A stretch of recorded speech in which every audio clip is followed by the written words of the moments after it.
Hello everybody, I hope all of you are doing good. I am Deepika from Learner Hub, एक ऐसा free learning platform जहां पर आप पढ़ सकते हैं physics, chemistry, maths, biology and SST absolutely for free only at learnerhub.com।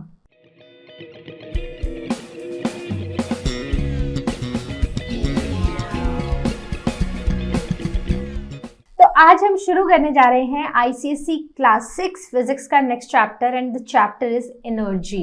तो energy chapter को इन डिटेल थोड़ा सा डिस्कस करते हैं। एनर्जी होती क्या है, किस किस तरह की एनर्जी होती है, और इवन हम एक तरह की एनर्जी को दूसरे में कन्वर्ट भी कर सकते हैं, तो वो कैसे होता है। तो चलिए शुरू करते हैं अपने चैप्टर के साथ।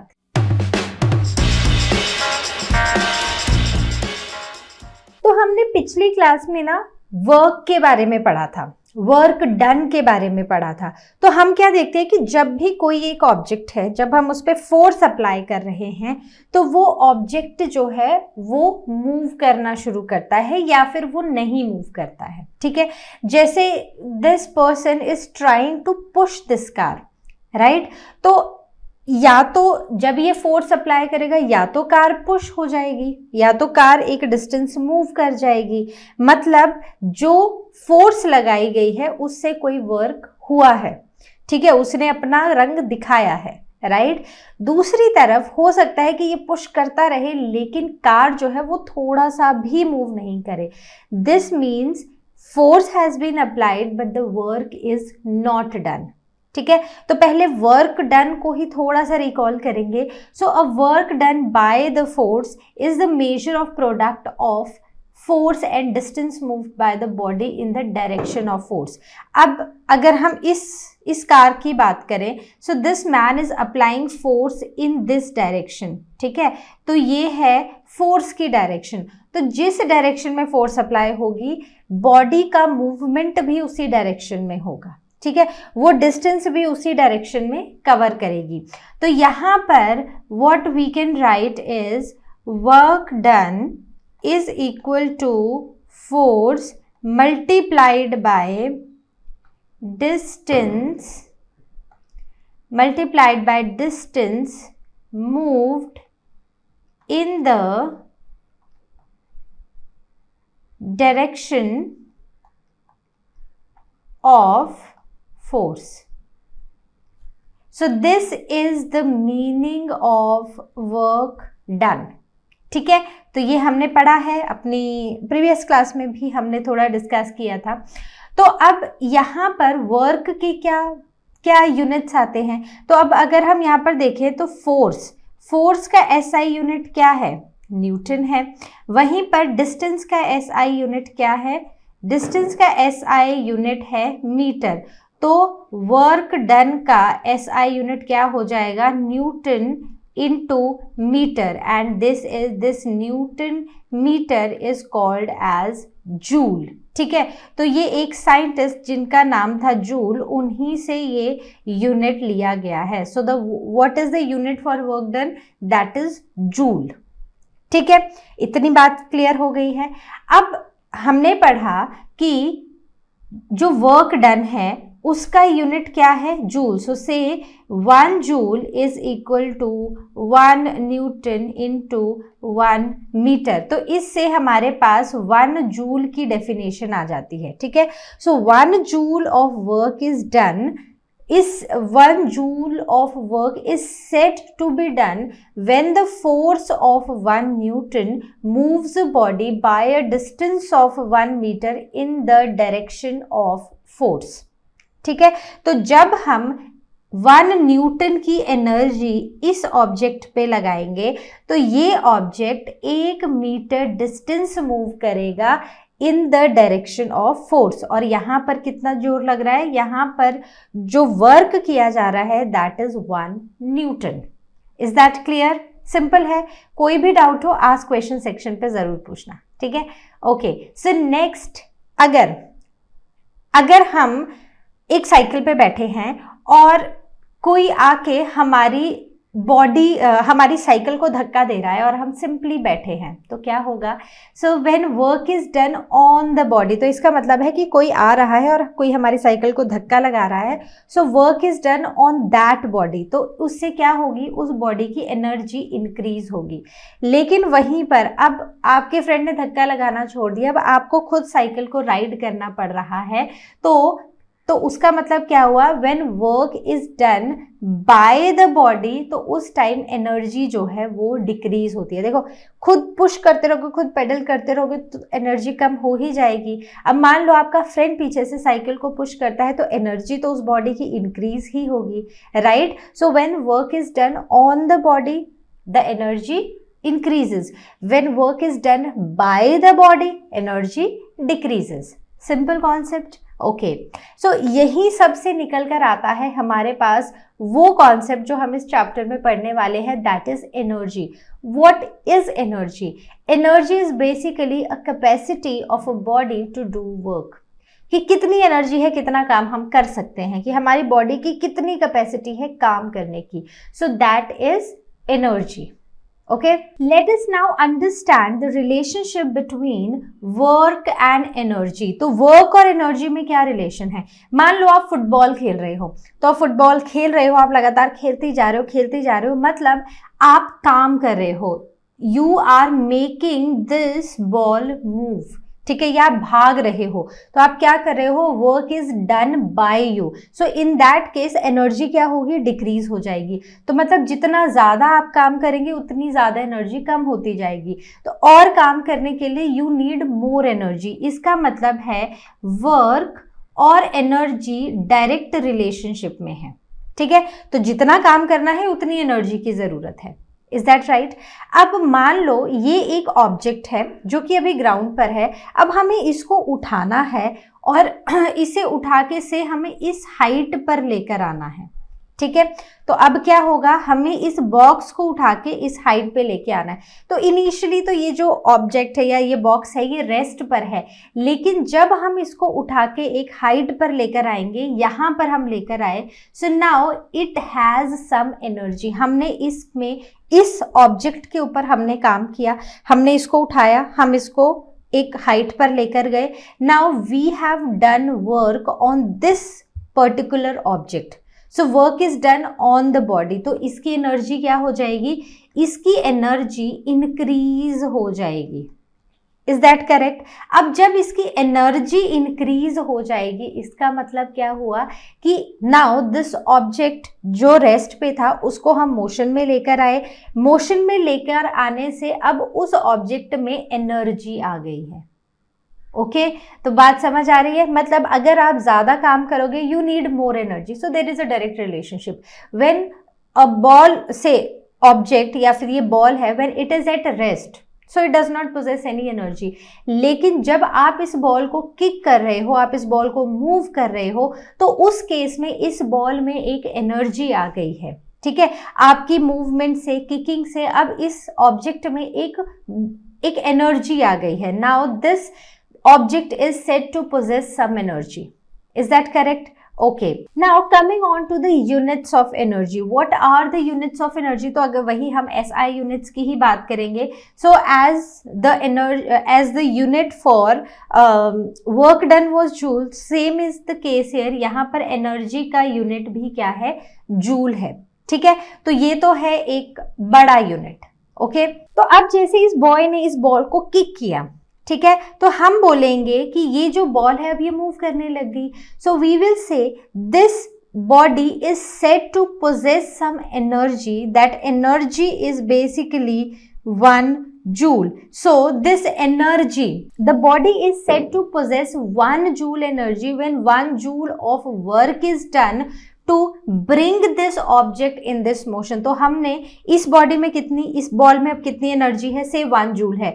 तो कितनी एनर्जी है? ये उतनी एनर्जी है जितना वर्क हमारी लेग ने किया इस बॉडी को उस स्टेट में, उस स्टेट ऑफ मोशन में लाने के लिए। So this is said to possess some energy because we have done some work on it. तो जितना काम किया उतनी ही एनर्जी उस पर्टिकुलर ऑब्जेक्ट में आएगी, ठीक है। तो ये तो एक छोटा यूनिट है जूल, लेकिन हमारे पास और भी यूनिट्स है, जैसे another unit of joule is calorie, जिसे हम कैल लिखते हैं, ठीक है। सो I will write it over here. So इससे भी बड़ा यूनिट जो है that is kilo calorie, right, और इसे हम लिखते हैं KCAL, ठीक है। So 1 kilo calorie is equal to, kilo कितना होता है 1000, so it will be equal to 1000 calories. Is that correct? Okay, so it is 1 kilo calorie is equal to 1000 calories, right. तो ये तो सिंपल ही है समझने के लिए, ठीक है। किलो इज 1000 हमें पता है, so we will simply write 1000 calories, right. Okay, तो अब हम आगे चलते हैं where we will be talking about the different forms of energy. So the first is mechanical energy, heat energy, light energy, chemical energy, sound energy, magnetic energy and electric energy. तो ये अलग अलग तरह की एनर्जीज हैं जिनको हम with examples discuss करेंगे और समझने की कोशिश करेंगे कि ये एनर्जीज होती कैसी हैं और ये होती क्या हैं, हमें कहाँ पर ये एनर्जीज देखने को मिलती हैं। तो यहाँ पर एक और एनर्जी जो है हमने मिस की है, दैट इज एटॉमिक और न्यूक्लियर एनर्जी, ठीक है। तो एटॉमिक और न्यूक्लियर एनर्जी। अब हम आते हैं अपनी first type of energy, that is mechanical energy. तो इनिशियली ये कार जो थी अब रेस्ट पर थी, लेकिन अब ये कार एक मोशन में है, ठीक है। So this car is said to possess some mechanical energy. So energy possessed by a body due to its state of rest or its state of motion is called as mechanical energy, ठीक है। तो अगर जो भी उसकी state है, rest पे है या मोशन में है, तो उसकी वजह से जो एनर्जी होती है एक बॉडी में, that is mechanical energy. So mechanical energy is basically sum of potential energy plus the kinetic energy, right. So this is the mechanical energy. वैसे ही अगर आप एक बो एंड एरो लेते हैं और एरो को आप ऐसे बिल्कुल आप स्ट्रेच कर चुके हैं और अब आप उसको रिलीज करने वाले हैं, तो अभी तो वो किस में है, अभी तो स्टेट ऑफ रेस्ट में है, लेकिन it has some energy, right. So that energy is called as mechanical energy, right. इसको हम काफी अच्छे एक एग्जाम्पल से अभी थोड़ी देर में समझेंगे। Late us talk about the next type of energy, that is the heat energy. तो एक छोटा सा एक्सपेरिमेंट है जो घर पे किया जा सकता है। एक बोल लो, एक पतीला ले लो, ठीक है, put some water in it, और उसको ना एक ऐसी लिड से कवर कर दो जो बहुत टाइट ना हो, बेसिकली मतलब एक ढक्कन रख दो उसके ऊपर। अब उस पानी को बॉयल होने दो। आप क्या देखोगे कि जब वो पानी बॉयल होगा, जब अंदर स्टीम बनेगी, तो स्टीम की वजह से जो लिड आपने ऊपर रखी हुई है ना, अब वो वाइब्रेट करने लग जाएगी, अब वो हिलने लग जाएगी। सो that is the energy possessed by the steam. इस स्टीम में हीट एनर्जी होती है जिसकी वजह से वो इस लिड को लिफ्ट करने की कोशिश करती है। So that is basically the heat energy. So energy released when we burn anything, जैसे कोल है, ऑयल है, वुड है, इवन वाटर को भी हम बॉयल करते हैं, तो जो एनर्जी इन सारी चीज़ों में, इन बर्निंग में होती है, that is the heat energy. तो 1765 में जेम्स वॉट ने स्टीम का यूज़ करके स्टीम इंजन को इन्वेंट किया था, जहां पर स्टीम की हेल्प से एक ट्रेन को मूव किया जा रहा था। मतलब जो ट्रेन है वो मूव कर रही थी because of the energy of steam. तो स्टीम में कौन सी एनर्जी है, यहाँ पर हमने कौन सी एनर्जी बताई, that is the heat energy. तो जैसे कि केटल है, स्टोव पे रख दिया, पानी उबल रहा है, स्टीम बन रही है। अब स्टीम के बनने की वजह से ये जो लिड है ना, now it starts vibrating, it starts moving, right. So this is the energy possessed by the steam. Okay, simple था, समझ आ गया है। ओके, चलो अगली एनर्जी देखते हैं। The next type of energy is the light energy. तो ये लाइट जो रोज सुबह आ जाती है, शाम तक रहती है, फिर सन चला जाता है, फिर रात हो जाती है, फिर से अगले दिन आ जाती है। So light is also another form of energy. Light energy, light जो है वो हमें देखने में हेल्प करती है। तो जब भी किसी भी ऑब्जेक्ट पे लाइट पड़ती है तो तभी हम देख पाते हैं। So light energy enables us to see the things, right, see the objects around us. तो हमने कभी भी ये नहीं देखा कि लाइट एनर्जी जो है वो चीज़ों को मूव कर रही है, but a strong beam of light can make the electrons move, ठीक है। So light is also a very strong form of energy. एक स्ट्रॉन्ग बीम ऑफ लाइट जो है वो इलेक्ट्रॉन्स का मूवमेंट कर सकती है। So light is a form of energy in the presence of which we see the objects. ठीक है, तो हमने देखा है लाइट जो है वो हमेशा एक स्ट्रेट पाथ में ट्रेवल करती है और उससे शैडोज भी बनती हैं। ठीक है, जहां पर पाथ ऑब्स्ट्रक्ट होता है वहां पर शैडोज बनती हैं। साथ ही साथ let us talk about one of the another important processes that we have already discussed in class 6, that is photosynthesis. तो फोटोसिंथेसिस एक ऐसा प्रोसेस है जिसमें लाइट एनर्जी का यूज होता है और इसी से हम क्या बनाते हैं, हम खाना बनाते हैं। So see how powerful is this light energy. तो हमने पढ़ा था कार्बन डाइऑक्साइड, वाटर, लाइट और क्लोरोफिल, इनमें से एक भी चीज नहीं होगी तो खाना नहीं बनेगा। सो सी हमने एक्सपेरिमेंट्स भी किए थे जहां पर हमने देखा था the importance of light in the process of photosynthesis, right. तो लाइट नहीं होगी तो फोटोसिंथेसिस भी नहीं होगा, स्टार्च नहीं बनेगा। So this is how this light is very important to us. Next is the chemical energy. तो केमिकल्स में जैसे कि अगर हम पेट्रोल डीजल की बात करें तो उनमें भी एक एनर्जी होती है, मतलब एक ऐसी एनर्जी जो कि ऑब्जेक्ट्स को मूव करने में हेल्प करती है। कोल में again when we burn coal, तो कोल में भी एक एनर्जी होती है which helps to run the किसी इंजन को, करेक्ट। सो वैसे ही energy possessed by fuels like coal और oil gas is basically the chemical energy. हमने एटीपी के बारे में पढ़ा है लास्ट क्लास में, आई डोंट रिमेंबर, नहीं पढ़ा है तो पढ़ोगे। ATP is basically a form of energy जो कि हमारी बॉडी में स्टोर होती है। आप जितना भी खाना खाते हो ना, अब वो खाना जो है हमारी बॉडी में in the form of energy store होता है। अब आप बोलोगे कौन सी energy, so that is ATP. So it is a chemical form of energy that is stored in our body, और जब हमें चाहिए होती है तो यही एटीपी जो है वो हमें एनर्जी देता है to do some work, right? So again this is an example of chemical energy. The next one is the sound energy. Coming on to the sound energy, तो ये जो आप मुझे सुन पा रहे हो, मैं खुद को सुन पा रही हूँ, मैं अपने आसपास की साउंड सुन पा रही हूँ, this is all a form of energy, that is the sound energy. अब जैसे कोई भी चीज जब साउंड प्रोड्यूस करती है ना, वो वाइब्रेट करती है। जैसे अगर अभी मैं अपने यहाँ पर अपने साउंड बॉक्स को टच करूं, लैरिंग्स को टच करूं, so it is vibrating. Now it is vibrating, it is able to produce sound. तो साउंड प्रोड्यूस हो रही है और वो साउंड जो है मेरे कानों तक पहुंच रही है। And now the membrane in my ears is able to, this sound is able to vibrate the membrane in my ears, and my ears are able to differentiate between the sounds.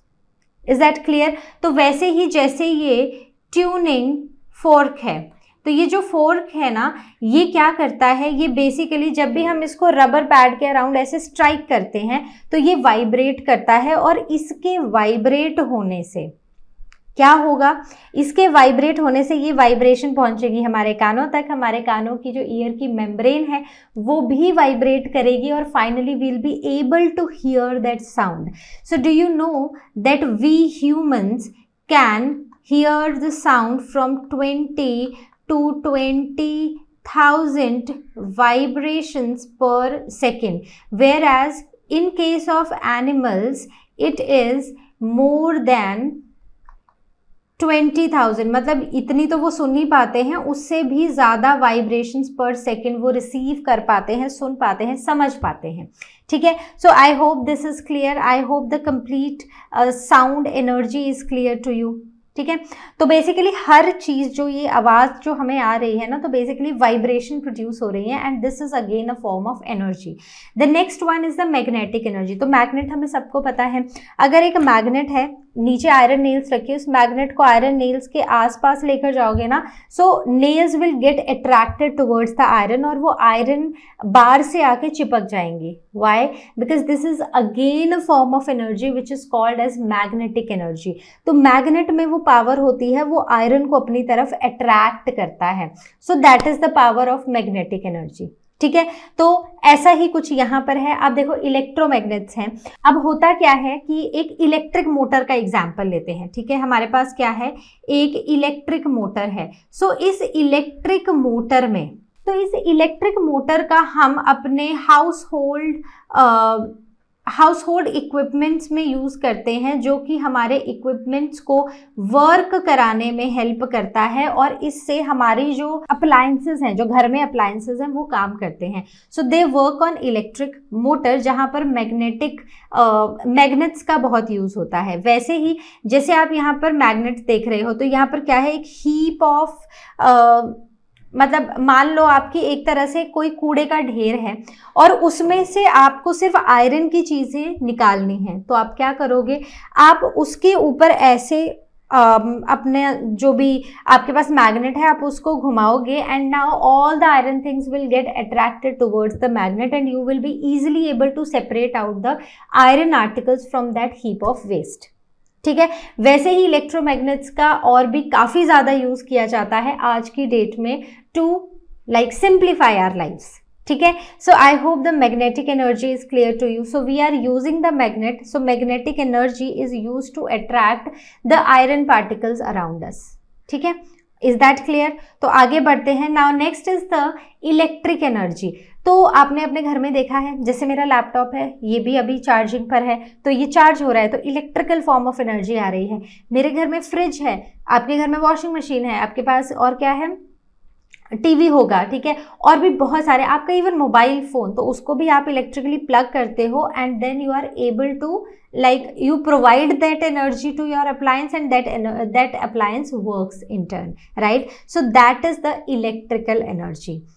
Okay, so this electrical energy can be converted to another forms of energy. ठीक है, तो इनको other forms में भी convert किया जा सकता है, like sound energy. Okay, now last comes is the atomic और द न्यूक्लियर एनर्जी। तो वो एनर्जी जो एटम्स पोजेस करते हैं, मतलब एटम्स के अंदर है। अटोमिक एनर्जी है, it is released due to the loss of mass. तो मान लो दो न्यूक्लियस हैं वो आपस में आके ज्वाइन हो गए, या एक बड़ा सा न्यूक्लियस जो स्प्लिट हो गया। So in this case which energy is getting release, so it is the atomic energy. अब ये जो एटॉमिक एनर्जी है, इसीलिए हम इसको न्यूक्लियर एनर्जी बोलते हैं, क्योंकि ये न्यूक्लियर लेवल पर यहाँ पर फ्यूजन या फिर स्प्लिटिंग हो रही है। So that is why it is called as the nuclear energy. ठीक है, अब ये जो एटॉमिक एनर्जी है ये काफी बेनिफिशियल है, जैसे इलेक्ट्रिसिटी जनरेट करने में भी और बहुत सारी चीजों में, जैसे कि हमें एटॉमिक रिएक्टर्स भी बनाए जाते हैं जिससे कि इलेक्ट्रिसिटी जनरेट की जाती है, लोगों की एक तरह से ज़रूरतें पूरी हो रही हैं। लेकिन साथ ही साथ ये काफ़ी डेंजरस भी है। क्यों? क्योंकि आपने एटॉमिक बॉम्ब्स के बारे में तो सुना होगा, न्यूक्लियर बॉम्ब्स के बारे में तो सुना होगा। ठीक है, कभी ना कभी सुना तो होगा ही, राइट? तो that is a very dangerous part of this form of energy.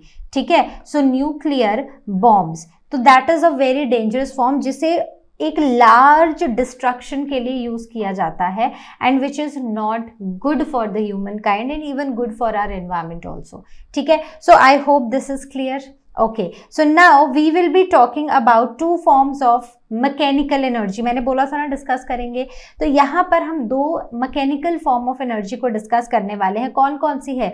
Mechanical energy is equal to potential energy plus the kinetic energy. ठीक है, तो अब दोनों होती क्या हैं? तो हमने क्या पढ़ा था कि कोई भी एक ऑब्जेक्ट है, अगर वो स्टेट ऑफ रेस्ट पे है या फिर वो मोशन में है, तो उनमें मैकेनिकल एनर्जी होती है।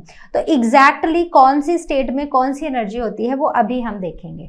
ओके, तो हमने बोला था कि जब भी एक ऑब्जेक्ट या तो रेस्ट पे होता है या मोशन में होता है तो उसमें होती है काइनेटिक मैकेनिकल एनर्जी।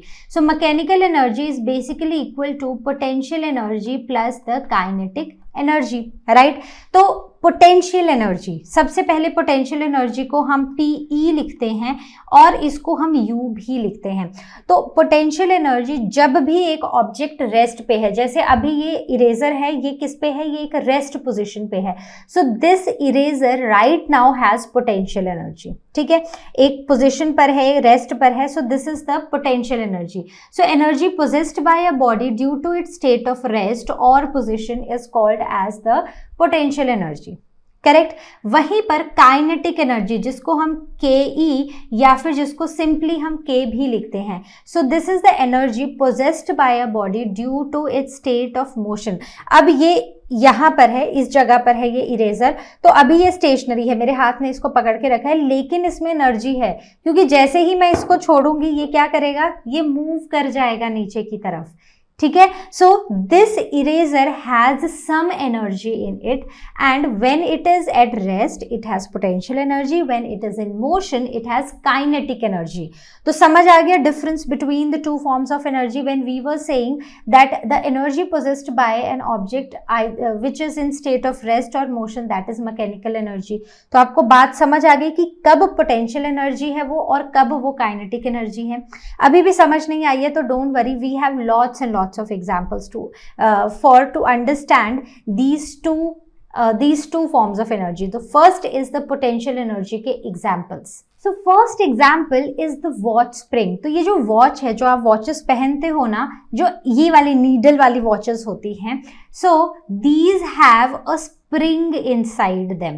तो वैसे तो ये स्प्रिंग एक तरह से रेस्ट में है, लेकिन जब इस स्प्रिंग को, जब इन नीडल्स को मूव करना है तो धीरे धीरे धीरे ये जो स्प्रिंग है ये अनवाइंड होता है और वॉच जो है उसकी नीडल्स मूव करने लगती हैं। So this spring, when this spring is at rest, ठीक है, when the spring is at rest it possesses potential energy. Is that right? Okay. The next one is the compressed spring. तो अब देखो हमारे पास एक स्प्रिंग है, ये है एक ऐसा स्प्रिंग जो अपनी नॉर्मल स्टेट में, जो अनकॉम्प्रेस्ड है। अब हमने क्या किया, हमने यहाँ पर एनर्जी का यूज किया, ठीक है, और अब इस स्प्रिंग को दबा के कॉम्प्रेस्ड स्टेट में ले आए। अब इसको किस में ले आए हैं, कॉम्प्रेस्ड स्टेट में। तो जब हमने इसको दबाया, जब ये कॉम्प्रेस्ड स्टेट में आया, तो अब ये स्टेट ऑफ रेस्ट में है, लेकिन वो एनर्जी जो हमने इसको इस स्टेट में लाने के लिए लगाई है, उसकी वजह से यहाँ पर इसके अंदर एक एनर्जी आ गई है, that is the potential energy, which is right now the spring is at rest. तो इसमें कौन सी एनर्जी है, पोटेंशियल एनर्जी है। तो अब हमने उसको दबाया है तो उसमें कौन सी आ गई है, पोटेंशियल एनर्जी, क्योंकि जैसे ही हम इसको रिलीज करेंगे तो ये एनर्जी कन्वर्ट हो जाएगी और ये मूव कर जाएगा, ये अपनी अनकॉम्प्रेस्ड स्टेट में ये स्प्रिंग मूव कर जाएगा। So again when we compressed it, we did some work on the spring and now that work which we have done is stored in the form of energy, that is the potential energy, ठीक है। The next one is the stretched rubber, ठीक है। तो अब मान लो ये वाला तो पूरा सेटअप मेरे पास है नहीं, तो मान लो ये मेरा जो है ये रबर बैंड है, ठीक है। तो मैंने अपना रबर बैंड लिया, ठीक है, आप भी ले लो मम्मी का रबर बैंड, ठीक है, ये अपना रबर बैंड, गर्ल्स हैं तो, ठीक है। और मैंने ना स्टोन की जगह यहाँ पर, मैंने स्टोन की जगह यहाँ पर क्या लगा दिया है, यहाँ पर एक इरेजर लगा दिया है, ठीक है। तो अब क्या होगा, अब जैसे ही मैं इस रबर बैंड को, देखो जैसे ही मैं इसको ऐसे, ये इस पोजीशन में है, this is relaxed position, when I will stretch it, तो अब इसमें इस पोजीशन पर, क्योंकि I have done some work and due to that work this rubber band got stretched, अब ये स्ट्रेच हो गया है और ये रेस्ट पोजीशन में है इस time, but it has potential energy in it. तो वैसे ही अगर मैं इसमें ये रबर बैंड ये इरेजर लगा देती हूँ, एंड नाउ इस तरफ को नहीं करूंगी, चलो इस तरफ को ही करते हैं, ठीक है। So let us do it in this way, ये होगा नहीं because this has some different concept, right. तो अगर मैं इस इरेजर को, ठीक है, मैं इस इरेजर को यहाँ से, मैंने इस इरेजर को यहाँ पे लगाया है, ये स्ट्रेच्ड पोजीशन में है, जैसे मैं इसको छोड़ूंगी ये रबर बैंड अपनी ओरिजिनल पोजीशन में आने के लिए अपने अंदर की एनर्जी को रिलीज करेगा और जो इरेजर है जो इसके साथ था वो आगे जाके गिर जाएगा। सो सेम यहाँ पर हुआ है। तो जब आपने यहाँ पर इस रबर को स्ट्रेच किया, इस रबर बैंड को स्ट्रेच किया, आपने यहाँ पर स्टोन लगाया, अब क्योंकि आपने स्ट्रेच करने में कुछ अमाउंट ऑफ वर्क किया है, ठीक है, तो अब इस रबर बैंड में एनर्जी आ गई है। अभी तो ये स्टेट ऑफ रेस्ट है तो इस पे भर भर के पोटेंशियल एनर्जी है। जैसे ही आप इसको रिलीज करोगे तो ये अपनी ओरिजिनल स्टेट में जाने के लिए इस स्टोन को पुश कर देगा, इसको थ्रो कर देगा यहाँ से, ठीक है। The next one is the hammer on the nail. अब मान लो ये एक हैमर है, ठीक है, यहाँ पर कोई नेल है, तो मैंने इस हैमर को उठाया एंड जब मैंने इसको यहां से उठा के मैं इसको यहां पर लेकर गई, so I did some work on this hammer, ठीक है। अब क्योंकि मैं इसको against the force of gravity लेके आई हूं, तो इसमें एक वो फोर्स है जिससे कि अर्थ इसको अपनी तरफ अट्रैक्ट कर रही है, ठीक है। मैंने इसको अगेंस्ट द ग्रेविटी उठाया है, so it has some energy in it. Now when I will strike it on the nail, तो नेल जो है वो अंदर की तरफ, जैसे वुड के ऊपर है तो वो वुड के अंदर को जाएगी, ठीक है। तो अब जैसे ये हैमर है, now this hammer is brought against the gravity, इसको हम उठाकर लाए हैं। So now at this position it has some energy and now when we strike it on the nail, तो nail जो है वो इस wooden piece के अंदर को चली जाएगी। Is that correct? Okay. The next one is the falling stone, ठीक है। अब falling stone में क्या होता है, देखो ये एक अलग सी सिचुएशन है इस टाइम आपके लिए, ये दोनों ही। तो इस केस में क्या हुआ कि ये एक पुली है, पुली से एक तरफ को एक पैन अटैच्ड है, तो ये क्या है, ये एक पैन है और यहाँ पर हमने एक वेट लगाया है, ठीक है। तो ये पूरा पुली के अराउंड ये थ्रेड से एकदम टाइट है। अब यहाँ पर एक स्टोन था और इस स्टोन को इनिशियली ये से इस हाइट पे था, एक पोजीशन पे था, और अब हमने ये इसकी इनिशियल पोजीशन थी, अब हमने इसको रिलीज कर दिया, ये जाकर गिर गया यहाँ पर ऑन दिस पैन। तो जैसे ही ये इनिशियल पोजीशन से फाइनल पोजीशन पर पहुंचा, इसने यहाँ पर, क्योंकि ये गिरा, इसमें कुछ एनर्जी थी, ये नीचे गिरा और अब इसने दूसरी तरफ से इस वेट को पुल कर दिया। इस एनर्जी ने, the energy of the falling stone now pulled this pulley, और जो दूसरी तरफ हमने वेट लगाया था वो ऊपर की तरफ आ गया। ऐसा ही होता है, मान लो आपके पास बीम बैलेंस हम सब ने ही पढ़ा है, ठीक है, हम सबको पता है बीम बैलेंस। तो होता क्या है, मान लो बीम बैलेंस में एक तरफ आपने कोई वेट्स है, ठीक है, और दूसरी तरफ ना आप ऊपर से एक स्टोन फेंकते हो दूसरे पैन के ऊपर, तो क्या होगा, तो ये वाला जो पैन है ये मूव करेगा, ठीक है, ऑफ कोर्स मूव करेगा। तो जो एनर्जी यहां से आई थी, इस फॉलिंग स्टोन से आई थी, that energy has now pushed this weight in the upward direction, ठीक है। So is that clear? Next is the water at a height. तो आपको क्या आपको पता है कि ये जो पानी होता है ना, जब ये एक हाइट से गिरता है, इसके अंदर एक एनर्जी होती है, मतलब ये जब एक हाइट पे होता है तो इसके अंदर एक एनर्जी होती है। Do you know that this energy is basically this potential energy is basically used to generate electricity. पता था आपको? तो डैम्स में कैसे पानी जो है वो एक प्रेशर से फेंका जाता है। Now the turbines rotate and now when they rotate, तो वहां पर एनर्जी का, वहां पर इलेक्ट्रिसिटी का जनरेशन होता है, ठीक है। तो अब यहाँ पर जो ये पानी है ना, ठीक है, ये एक हाइट पर है, जब इस पानी को हम यहाँ से रिलीज करेंगे, हाइट से नीचे को गिराएंगे, तो इसमें ऑलरेडी एक एनर्जी है। जब ये नीचे को गिरेगा तो it can do some work and, मतलब इनको जब हम टरबाइन पे, अगर हम डैम्स की बात करें या इलेक्ट्रिसिटी, ये जो पावर हाउसेस होते हैं जहाँ पर इलेक्ट्रिसिटी प्रोड्यूस होती है, जनरेट होती है, वहाँ की बात करें, तो ये जो पानी है ये ऊपर से आता है, ये टरबाइन्स पे गिरता है। Now these turbines they rotate and hence the electricity is produced, ठीक है। So this is the concept which is used in the power houses to produce energy. Is that right? अब very important, the factors affecting the potential energy. तो हमें पता है कि जब भी हम एक स्टोन को, पानी को, एक ऑब्जेक्ट को एक हाइट पर लेकर जाएंगे ना, तो उसमें आ जाती है पोटेंशियल एनर्जी, ठीक है। तो हमने वर्क किया अगेंस्ट द ग्रेविटी, अब यहां पर आ गई कौन सी एनर्जी? Potential energy. ये जो पोटेंशियल एनर्जी है ये दो फैक्टर्स पे डिपेंड करती है। सबसे पहला है मास ऑफ द बॉडी, तो जितना ज्यादा मास होगा उतनी ही ज्यादा पोटेंशियल एनर्जी होगी, which means the mass of the body is directly proportional to the potential energy, ठीक है। So like, so mass of the body, more the mass, right, so more is the potential energy, right?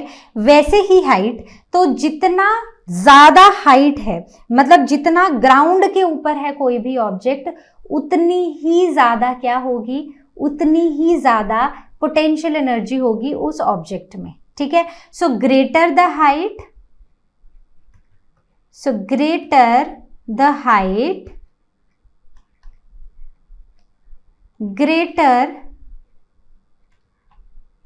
Is the potential energy. ठीक है, बात समझ आ गई। तो potential energy के examples आपको समझ आए। कोई भी डाउट हो किसी में भी, please ask it on ask question section. तो अब हम चलते हैं next, that is the examples of kinetic energy. बड़ा ही एक कोरिलेशन सा है दोनों ही एनर्जीज के बीच में और काफी इजीली आप समझ पाओगे एग्जांपल्स ऑफ काइनेटिक एनर्जी। तो कभी भी आपने बॉल को या स्टोन को किसी विंडो की तरफ फेंका है?